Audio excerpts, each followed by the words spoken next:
ಬಂದಿರುವ ಎಲ್ಲಾ ವಿಜಯ್ ಸರ್ ಅಭಿಮಾನಿಗಳಿಗೆ ಮೊದಲಿಗೆ ಥ್ಯಾಂಕ್ಸ್ ಹೇಳ್ತಾ ಇದ್ದೀನಿ. ಬಹಳ ಖುಷಿ ಆಗ್ತಾ ಇದೆ ಇವತ್ತು ನಿಮ್ಮನ್ನೆಲ್ಲ ನೋಡಿ.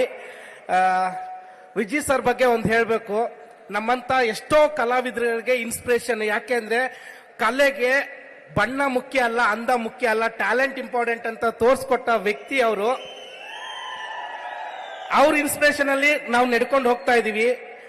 ದುನಿಯಾದ್ಕಿಂತ ಮುಂಚೆ ಸಲಗ ಮಡ್ ರೋಡ್ ಅಲ್ಲಿ ನಡ್ಕೊಂಡು ಹೋಗ್ತಾ ಇತ್ತು.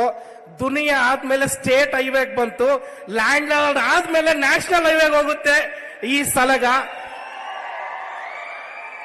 ಸಿನಿಮಾ ತುಂಬಾ ಚೆನ್ನಾಗಿ ಮೂಡ್ ಬಂದಿದೆ.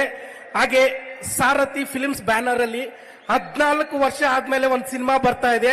ವನವಾಸದಿಂದ ಒಂದು ಒಳ್ಳೆ ಕತೆ ಎತ್ಕೊಂಡು ಲ್ಯಾಂಡ್ ಲಾರ್ಡ್ ಜೊತೆಗೆ ಬರ್ತಾ ಇದೆ.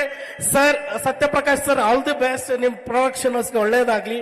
ಹಾಗೆ ಜಡೇಶ್ ಕೆ ಹಂಪಿ, ನಮ್ಮ ಮಣ್ಣಿನ ಕತೆ ಹೇಳೋದ್ರಲ್ಲಿ ಅದ್ಭುತವಾದ ಟ್ಯಾಲೆಂಟ್ ಇರುವಂತ ಡೈರೆಕ್ಟ್ರು. ನಾನು ಹೇಳ್ಬೇಕಂದ್ರೆ ಕನ್ನಡದ ಸುಕುಮಾರ್ ಅಂತ ಡೈರೆಕ್ಟರ್ ಅವರು. ತೆಲುಗುದಲ್ಲಿ ಸುಕುಮಾರ್ ಹಂಗೆ ಕನ್ನಡಕ್ಕೆ ನಮ್ ಜಡೇಶ್ ಕೆ ಹಂಪಿ ಅವರು. ಅವ್ರಿಗೂ ಕೂಡ ಆಲ್ ದಿ ಬೆಸ್ಟ್.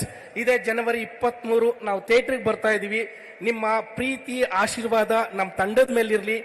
ಹಾಗೆ Jadesh sir, thank you so much ಒಂದು ಅವಕಾಶ ಕೊಟ್ಟಿದ್ದಕ್ಕೆ. Sir thank you so much.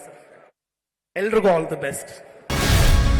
Guarantee news, ಸುದ್ದಿ ಖಚಿತ, ನ್ಯಾಯ ನಿಶ್ಚಿತ.